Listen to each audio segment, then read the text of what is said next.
మనల్ని అందరినీ digital currency వైపు, ఏటీఎంల వైపుకి మళ్లించి ఇప్పుడు వాటిలో నుంచి డబ్బులు వసూలు చేయడం ప్రారంభిస్తున్నాయి బ్యాంకులు. తాజాగా కొత్త ఆర్థిక సంవత్సరం బుధవారం నుంచి ప్రారంభమవుతున్న నేపథ్యంలో బ్యాంకింగ్ నిబంధనల్లో మార్పులు చోటు చేసుకున్నాయి. రిజర్వ్ బ్యాంక్ ఆఫ్ ఇండియాతో పాటు పలు బ్యాంకులు తమ ఖాతాదారుల లావాదేవీల నియమాలను సవరిస్తున్నాయి. ఇప్పటిదాకా ఏటీఎంలో కార్డు లేకుండా యూపీఐ క్యూఆర్ కోడ్ స్కాన్ చేసి నగదు సమర్పించుకునే వెసులుబాటు వినియోగదారులు ఉచితంగా లేదా అదనపు లావాదేవీగా వాడుకునేవాడు. ఏప్రిల్ 1 నుంచి దీనికి అడ్డుకట్టబడబోతుంది. హెచ్డిఎఫ్సి బ్యాంక్ సహా పలు బ్యాంకుల మీద ఏటీఎంలో చేసే యూపీఐ ఆధారిత నగదు ఉపసంహరణల్ని నెలవారీ ఉచిత ఏటీఎం లావాదేవీలుగానే పరిగణించబోతున్నాయి.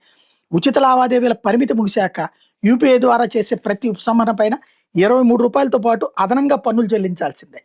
అంటే 5 సార్లు మించితే డబ్బులు బాదుతారనమాట.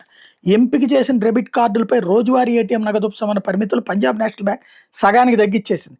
చాలా కార్డులకు రోజువారీ పరిమితిని 1,00,000 నుంచి 50,000 చేసింది. బంధన్ బ్యాంక్ ఖాతాదారులు తమ సొంత ఏటీఎంలలో నెలకు 5 సార్లు ఉచిత ఆర్థిక లావాదేవీలు చేసుకోవచ్చు. ఇతర బ్యాంకులు ఏటీఎంలు వాడితే మెట్రో నగరాల్లో 3 లావాదేవీలు మాత్రమే ఉచితం. పరిమితి దాటితే ప్రతి లావాదేవీకి రూ. 10 రుసుము పడుతుంది. ఆన్లైన్ మోసాలను అరికట్టేందుకు డిజిటల్ చెల్లింపులు కేవలం ఓటీపీ మాత్రమే కాకుండా పిన్ లేదా బయోమెట్రిక్ వంటి అదనపు ధృవీకరణ 2 అంచెల భద్రత తప్పనిసరి కాబోతుంది. ఈ యాప్ల ద్వారా పదే బ్యాలెన్స్ తనిఖీ చేస్తే నామమాత్రపు ఛార్జీలు ఉంటాయి.